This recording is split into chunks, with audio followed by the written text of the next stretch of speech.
आज से नीट में लगभग 105 दिन बचा हुआ है। लगभग 6 दिन बाद आपका जो नीट का जो डेज़ होगा, काउंट होगा डबल डिजिट में, मतलब नीट जो है एग्ज़ैक्टली बहुत करीब आ चुका है। सो यार कोई भी लेक्चर देख रहा हूँ तो मतलब यार एक सेंसिबल तरीके से देखो। वाह! What do you mean by sensible? क्योंकि भाई लेक्चर देखना ही मेन मोटिव नहीं है। जैसे मैं क्या पहले करता था, फिज़िक्स का जो लेक्चर है सर का, लगा के मैं देख लेता था, पिछले साल जो भी है।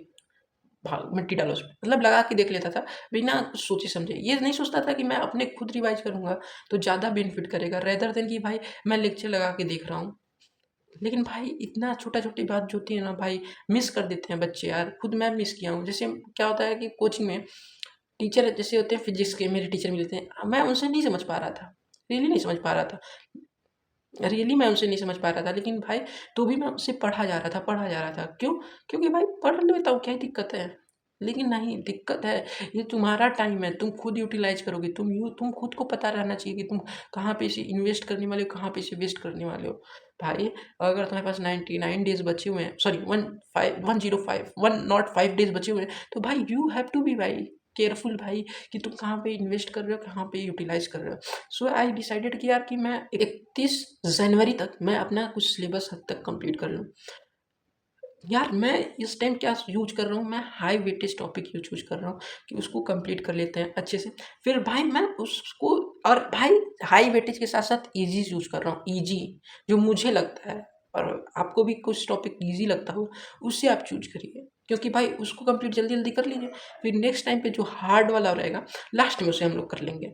सो मैं ईज़ी चैप्टर चूज़ किया हूँ कि जिससे मैं 31 जनवरी तक मैं अपना अच्छे से सिलेबस कुछ हद तक अपना प्रोग्रेस कर पाऊँ। कि सबसे पहले मैं फिजिक्स को कंप्लीट करूँ, जो कि भाई हाई वेटेज टॉपिक रहे, ना कि भाई मैं रेदर देन फोकस करूँ यहाँ पे कि स्टार्टिंग से मैं करूँगा, नहीं, मैं हाई वेटेज टॉपिक के अनुसार चल रहा हूँ।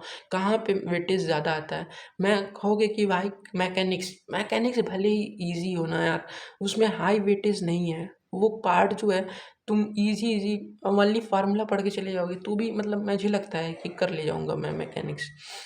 और भाई उसमें 6-7 क्वेश्चन आएगा मैक्स टू मैक्स पूरे मैकेनिक्स में, उसी को टीचर यार 2-3 महीने बना पढ़ाते रह जाते हैं।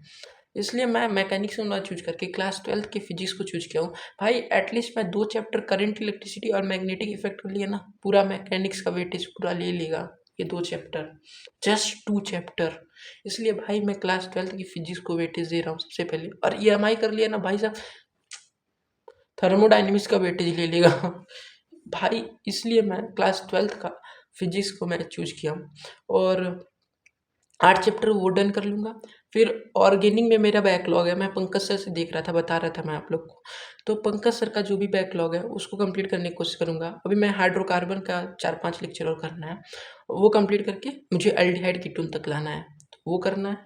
और फिर बॉटनी और जूलॉजी को मैं पूरा वन शॉट से ही करने वाला हूँ जैसा कि है, और पूरा नहीं वैसे मारने वाला हूँ, फोकस ये रहेगा। लेकिन मैं अभी क्या कर रहा हूँ, अभी मैं ह्यूमन फिजियोलॉजी कर रहा हूँ, माइक्रोब्स कर रहा हूँ, इकोसिस्टम कर रहा हूँ, दैट्स इट। तो मतलब ये है मेरा कुल प्लान 31 मार्च तक का। इसके बाद जो भी होगा भाई देखा जाएगा। फाइनली मैं बता देता हूँ कि आज मैं क्या किया हूँ। आज मैं देखा हूँ 3 लेक्चर फिजिक्स का, वही कैपेसिटेंस वाला, करंट इलेक्ट्रिसिटी का स्टार्ट कर दिया, और 2 लेक्चर मैं ऑर्गेनिक केमिस्ट्री का देखा हूँ। भाई उठा तो बहुत पहले था, लेकिन भाई पढ़ाई नहीं हो पाया जितना मुझे करना था। और फाइनली मैं जो है बायोलॉजी को नहीं फोकस कर पा रहा हूँ, तो भाई बायोलॉजी नहीं हुआ कोई बात नहीं, फिजिक्स का तो भाई मस्त कर लेंगे। Okay, bye bye.